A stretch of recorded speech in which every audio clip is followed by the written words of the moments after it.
Wayside Soil. Picture a path that thousands of feet have walked across, day after day, season after season, until the ground is so packed down, so dense, that nothing, not even rain, can sink in. In the ancient world, farmers didn't fence off their fields the way we do now. People walked right through them. Villagers, merchants, children cutting across to get somewhere faster. And over time, the edges of those fields, the wayside, became stone hard. If you knelt down and pressed your hand into it, you'd feel nothing give, not even slightly. The smell of dust would rise up around you, dry and lifeless, while just a few feet away, in the tended soil, things were growing. That contrast is haunting when you really sit with it. Because here's what's uncomfortable about this. A lot of us are living with wayside hearts without even knowing it. We've been hurt so many times, disappointed so many times, that we stopped letting things in. We didn't decide to become hard. Life just kept walking across us. Rejection, betrayal, unanswered prayers, people who said they'd stay and didn't, until something inside quietly packed down. And when the word comes now, it lands on the surface and just sits there. You hear it, you nod, but nothing absorbs. The enemy doesn't even have to work hard in that condition. He just waits. But hear this, even concrete can be broken up. Even the most compacted earth can be turned over with the right tools and the right hands. The wayside isn't a verdict on who you are. It's a diagnosis of what happened to you. And a diagnosis, as painful as it is to receive, is actually the beginning of something good. Because now you know exactly what needs to be tended. Stony soil. You know what makes stony soils so tricky?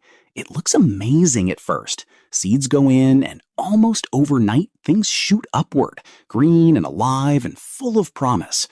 In the Palestinian hillside where Jesus walked and taught, farmers knew this soil well. It was deceptive. The limestone bedrock lay just beneath the surface, sometimes only a few inches down, hidden under just enough earth to look fertile. You'd plant something and feel hopeful, and for a moment you'd think, this is finally it. But the roots couldn't go down. There was nowhere to go. The rock was right there, and roots need depth the way people need more than just a good feeling to survive a hard season.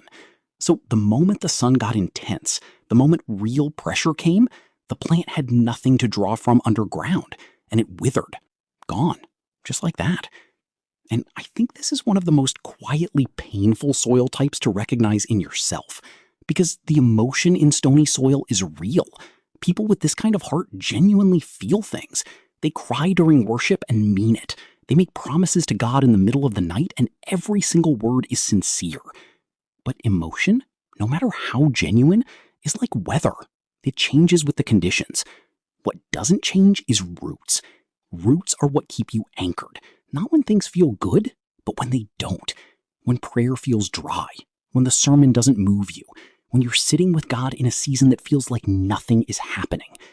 That quiet, unglamorous, unseen kind of faithfulness, that's what goes deep. That's what moves the rocks. And the rocks can be moved. Thorny soil.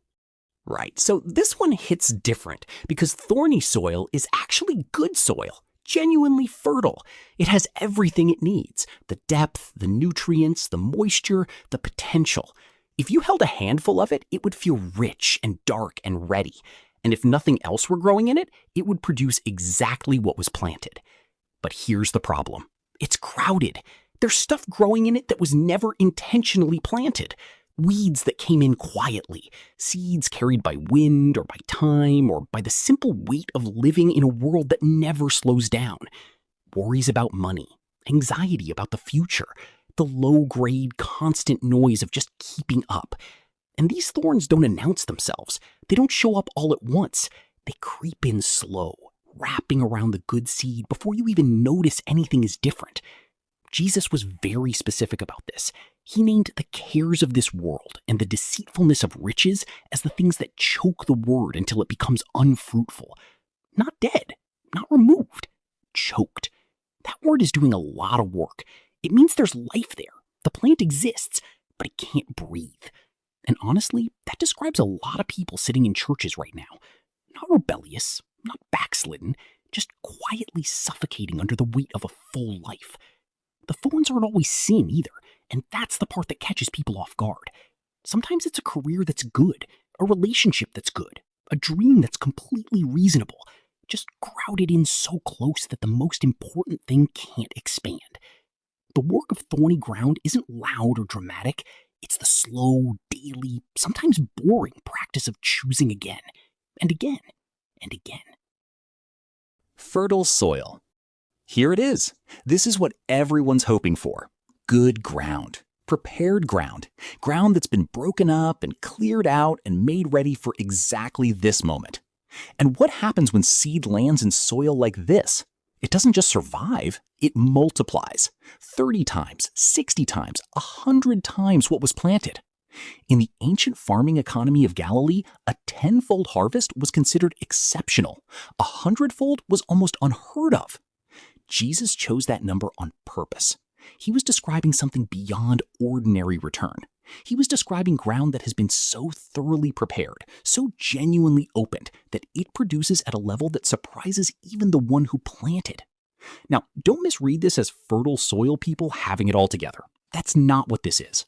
Fertile soil isn't about perfection or having no struggles or never wrestling with doubt. It's about preparation. Specifically, it's about people who've done the uncomfortable work of examining themselves honestly and then actually followed through on what they found. Who said, okay, what's in me that's blocking this? And then, this is the rare part, actually dealt with it rather than just identifying it and moving on. Psalm 1 describes this kind of person as a tree planted by rivers of water, bringing forth fruit in its season. In its season. Not always, not instantly, not every single day, but consistently, over time, in a way that doesn't depend on the weather or the applause or whether anyone is watching. The fruit is steady. And the question fertile soil lives by isn't, why isn't it working yet? It's something quieter and more honest. What can I clear to make more room? Fallow ground. Okay, so fallow ground is a farming term that a lot of people don't know. And once you understand it, something genuinely shifts in how you see yourself. In ancient Israel, God gave explicit instructions in the law. Every 7th year, the land was to rest. No planting, no harvesting, just rest. The Sabbath wasn't only for people, it was for the soil too. Because God understood something about how creation works that we tend to resist. Land that never stops producing eventually stops being able to produce. It depletes. It gives until there's nothing left in it, and then whatever grows comes up thin and weak and without the richness it once had. The Israelites called it Shemitah, the year of release, and if they obeyed it, the land came back stronger, more ready, more capable than before the rest. Spiritually, this is the season a lot of people are quietly living in right now, without the language to name it. They're not in rebellion, they haven't walked away from God, they're still showing up, still trying, but everything feels empty, like the production has stopped, like they're not bearing fruit the way they used to and they can't figure out why, and the silence feels more like failure than anything else. But here's what I want you to sit with. Fallow ground isn't abandonment. It's not evidence that something went wrong with you. It's the land being given permission to recover what it's spent. If you're in a season right now that feels unproductive and unsettling and quietly discouraging, maybe the question isn't what's wrong with you. Maybe the deeper, truer question is what is being restored in you. Because fallow ground, when it's tended with patience rather than panic, always comes back stronger. The rest is not the end of your story. It's preparation for the next planting. Thirsty ground. There's a particular kind of desperation in thirsty ground. You can almost feel it. Cracked surfaces reaching upward. The earth itself leaning toward anything that might bring relief. In the dry seasons of the ancient Near East, the land would split open in long, jagged lines, like a mouth held open, waiting. Farmers understood that cracked ground was not dead ground. It still had the capacity to receive. The problem was the urgency. Because desperate things reach fast, and fast reaching doesn't always reach in the right direction. Thirsty ground isn't hard ground. It's not resistant. It actually wants water. It aches for it with everything it has. But pain has a way of making us grab sideways at whatever looks like relief, whatever is closest, whatever promises even a moment of cooling down. And this is where Jeremiah 2:13 becomes almost unbearably relevant. God says through the prophet that his people had committed two evils. They'd forsaken him, the fountain of living waters, and they'd gone and carved out broken cisterns for themselves, cisterns that couldn't even hold water. Thirsty ground does this, not out of rebellion, not out of some dramatic decision to walk away from God, out of need, real, human, aching need.